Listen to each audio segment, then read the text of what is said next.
എന്തുകൊണ്ടിപ്പോൾ പട്ടാളത്തിന് മേധാവി ഇല്ലാതായി? ഒരു ശരിക്കു പറഞ്ഞാൽ മേധാവി ഇല്ലാത്ത ഒന്നായിട്ട് മാറുന്നു. അവിടെ എക്സിക്യൂട്ടീവ്, ജുഡീഷ്യറി എന്നൊക്കെ പറയുന്നതിനേക്കാൾ ഏറ്റവും പരമപ്രധാനമായിട്ടുള്ളത് പട്ടാളമാണ്.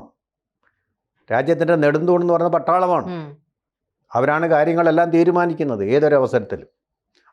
ഈ ഇമ്രാൻഖാൻ ജയിലിൽ കിടക്കാൻ കാരണം അവിടുത്തെ പട്ടാളമാണ്, മറ്റൊന്നുമല്ല, കോടതി പോലും അല്ല. നടന്നുകൊണ്ടിരിക്കുകയാണ്. കോടതികളിൽ നിന്ന് ജഡ്ജിമാർ നിരന്തരം രാജിവെച്ചുകൊണ്ടിരിക്കുകയാണ്, കൂട്ടരാജി നടത്തിക്കൊണ്ടിരിക്കുകയാണ്. അവർക്കൊരു ആരും മൈൻഡ് ചെയ്യുന്നില്ല. എല്ലാം പട്ടാളം തന്നെ. പട്ടാളമാണ് നിയന്ത്രിക്കുന്നത്. കാരണം പട്ടാളത്തിലാണ് രാജ്യത്തിൻ്റെ ഊന്നൽ, ഭരണഘടനയുടെ ഊന്നൽ. അങ്ങനത്തെ ഒരു വൃത്തികെട്ട റോഗ് നേഷനാണത്. ജനാധിപത്യം എന്ന് പറയുന്നത് വെറും ഒരു അലങ്കാര വസ്തു മാത്രമാണ്, അടിസ്ഥാനപരമായ ഒരു വസ്തുതയല്ല പാകിസ്ഥാനിൽ. എല്ലാവർക്കും അറിയാതെ. ഈ അസിം മുനീറിനെ ഇത്തരത്തിൽ ചീഫ് ഓഫ് ഡിഫൻസ് ഫോഴ്സ് ആക്കുന്നതിന് വേണ്ടിയിട്ടുള്ള ഭരണഘടനാ ഭേദഗതി വരുത്തിയല്ലോ.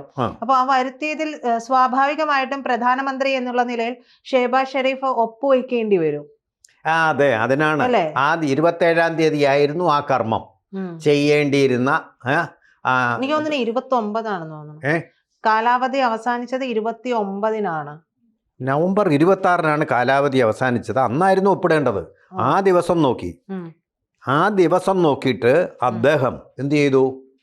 26-ാം തീയതി കൂടി അദ്ദേഹത്തിന് തുടരായിരുന്നു. 26-ാം തീയതി കുഴപ്പമില്ല, 27-ാം തീയതി ഒപ്പിട്ടില്ലെങ്കിൽ തീർന്നു, സകലത് തീർന്നു.